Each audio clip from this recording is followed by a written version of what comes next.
Last week's episode of For All Mankind was probably a fan favourite of Season 5 so far. We took a bit of a break from the Mars mission to focus on Kelly's mission to Titan and her decision to use it to go forward rather than return home. We also got a better idea of the problems a free Mars would face and the resistance it had to deal with from within to the change that most wanted. This week's episode follows up both those stories, pushing them forward, with Kelly needing to make some big decisions as well as Miles and the others back on Mars. They see it as their home, and this episode addresses what they'll have to do to try and defend it. How far will they go, what will the cost be, and what is the price that they're going to have to pay in the process. So let's get to it. I'm Al, this is the Geek in Review, and I'm going to be talking about For All Mankind Season 5 Episode 8. So if you haven't seen it, this will contain spoilers. So it opens with the Titan crew and Kelly telling the story of Ed's plaque that, unlike her dad, she gets to actually put on a moon that she set foot on for the first time. She gives a very pro-Mars speech about how it was all Mars that helped accomplish and achieve this, and aid for searching for life in our solar system. It's being broadcast on the news to those on Mars who are watching it, and it seems to be the win that they needed. So much so that now only half the people that wanted to return to Earth still want to go back, but none of this actually solves the food shortage that they're facing. Miles' credibility is now higher than ever, which means he's probably going to be in for a fall before the end of the season.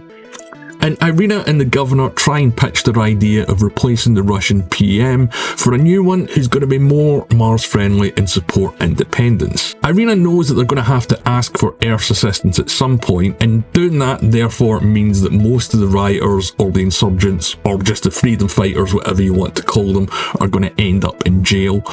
And without the help, Mars is basically over anyway, because again, they're facing massive food shortages as well as infrastructure problems too. Irina knows that the M6 are sending in troops and they're already on their way, so Avery's about to get a trip to the Red Planet. So Mars needs to prepare sooner rather than later for a problem it knew it was coming. We then get a point of view of the troops on their way to Mars that of course focus on Avery and Marcus. And they're on a very advanced looking ship called the USS Bradford, named after the general from Season 2. And while they're on their way there, Marcus has time to dwell on what it means to go back to Mars, especially as now one of his friends has died. Given he's from Mars, they want to use his knowledge to help plan the assault, and he partially grew up on Mars, so his loyalty is kind of suspect in his team and his comrades as well. They're working with Parker back on Mars to try and plan the attack to retake the mining station on the asteroid, but Avery does get quite a bit of focus in this episode because she's been absent really for the last few weeks. We also find out that she might have some of the same problems that her father and her grandfather had, as in one scene we see her focusing on flashing red lights, just like Gordo did while he was on the moon in Jamestown Base. And she's aware of her family issues, she knows what happened with her grandfather and her father, and she's worried about how this is going to affect her too. She tries to opt out of the recon mission, saying she's not ready, but she can't get out of it because hey, it's the military and that's what you sign up for. Get quite a lot of focus on Kelly and Titan this episode as well, as the mission commander is absolutely lost confidence in himself after the failure to return to Mars last week. He blames himself for the miscalculation and the burn that caused him to go to Titan, or I should say forced him to go to Titan, so Kelly's going to have to come clean at some point. And there's a few points in this episode when you think she's actually going to do it, but instead of doing it she just kind of puts it off. In fact, he's lost confidence so much that he puts Kelly in charge, and is a greater risk that they now have to take in order to reach or try and detect where the life was that the probe found, because it's sort of outside the safety margins for how far they can travel on Titan. But she does decide to take the commander with him as he is the expert on Titan, and it did make me wonder, did she do this because she actually needs him, or did she do this in order to distract him from investigating what she done? So yeah, either way, if she gets found out and they're still on Titan or they're still on Sojourner going back to Mars, it's going to be a very awkward 6-month trip. So I'm very interested to see how that's going to pan out.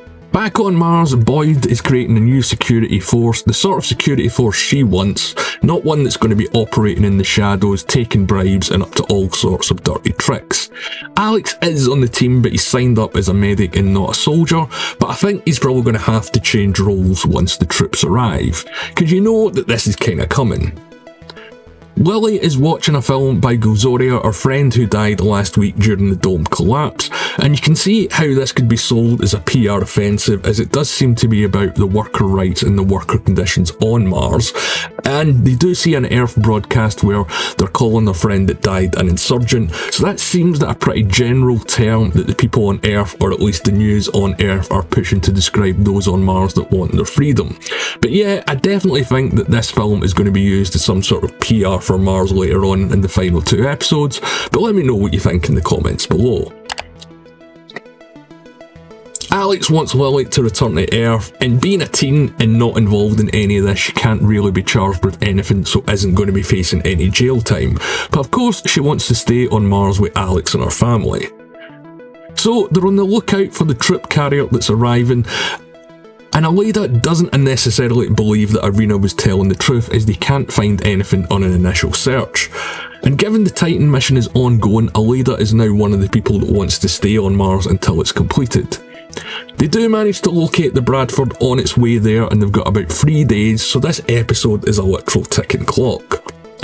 So they've got a few problems they need to solve. They've got no way to slow down the troops or stop them, and they aren't coming for Mars or the people on it, they're coming for the mining rights on the asteroid.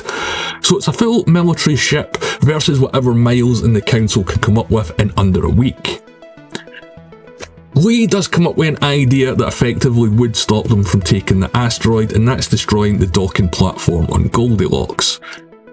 Miles wants to try and buy time to help Irina with her plan to get a friendly Russian president in charge and make a deal with them, but not everyone is buying this plan. Miles does want to push the Lee plan of destroying the docking platform, because again, that's going to prevent the troops getting what they want, or I should say Earth getting what they want. But Aleida and Irina aren't convinced Miles' plan will work due to a massive dust storm that's sweeping over the base at the moment, because flying a ship full of explosives from the planet up into orbit wouldn't be a particularly safe or great idea.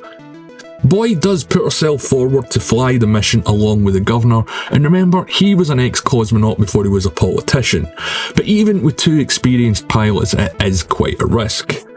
And we do get a series of great shots when they're flying the hopper up from the planet. It does get struck by lightning and nearly doesn't make it, but we get an absolutely beautiful shot of the ship leaving the atmosphere and going into space. But they still need to reach the station, detonate the device and make it back home. And we actually see the mining station the first time this season, I think. If I'm wrong about that, let me know below. But the military has beaten them there already, and they're inside the station doing a sweep. Boyd sets the timer on the bomb as the Marines realise that they've landed as well, so Avery and her sergeant decide to investigate this new ship that's shown up. Also, did you notice in this scene when they're going to the hopper, they've got the mag boots exactly like The Expanse? I mean, this show is getting compared to The Expanse quite a lot, but this episode really made me think about that show quite a bit. Avery and her sergeant find the bomb with less than 5 minutes to go, so there's no time to defuse it. Boyd tries to send a message and let the soldiers know what's happening, but we don't actually hear if they receive it. So things are about to escalate big style in and around Mars. The bomb goes off on the landing platform, destroying it as planned, and the episode ends with Avery waking up and finding that her sergeant didn't survive. And going back to The Expanse for a second, I'm not going to ruin the show if you haven't seen it, but that bit when Avery wakes up is exactly like, or reminded me quite a bit of how Bobby Draper gets introduced, I think it's in season 3. So as we predicted, things have escalated on Mars, and Mars has drew first blood by accident, I guess, but you can only imagine that things are going to get worse for everyone there. After last week's return to form, this week's, while not having the same sort of tension, was a great episode with some slow build-ups as always. And for All Mankind fans know, once we get to the final 2 episodes of the season, that's when things really ramp up, and they're generally the best ones for what this show can deliver. The scene has been set for Earth not only do they now have an excuse to go in harder and more aggressively, they've actually got a reason because Avery's sergeant didn't survive the blast. We don't know about the rest of the Marines that were on the platform at the time, so I guess that's going to get picked up next week. But yeah, people from Earth have been killed by Martian terrorists, and the anti-Mars propaganda is only going to get worse. And I wonder who they're going to pin the blame on specifically for this. I guess it's probably going to be Miles, as he's been the face of this all, but as always, we're going to need to wait and see. The height of the Titan mission didn't last long, so I guess Kelly better hurry up and find that life that they're looking for, but is she also going to come clean to the mission commander about what she's done? The troops are no doubt now going to land on Mars, and with limited firepower and Dev's forces still on the planet, it could be a battle on two fronts with limited resources that they just can't win. But one thing is clear, things are going to get a lot worse before they get better. Going into the final 2 episodes, we've got some big things to look forward to and some big questions that need answers. How will they make sure a new president takes over in Russia and is friendly to Mars? How are things going to escalate? And will Kelly complete her mission? And what life is she going to find on Titan? These are just some of the things that the show is going to need to answer before the end of the season. But as always, these are just my thoughts. I want to know what you guys think in the comments below. So let me know what you thought of episode 8 and where you think this show is going. I'm also curious how things are going to get resolved on Mars one way or another, because no matter which side comes out on top, there's going to be a lot of awkwardness and a big standoff, I guess. So if you've made it this far and you haven't done it already, subscribe to the channel, leave a like on the video, and my name's Al. Thanks for watching.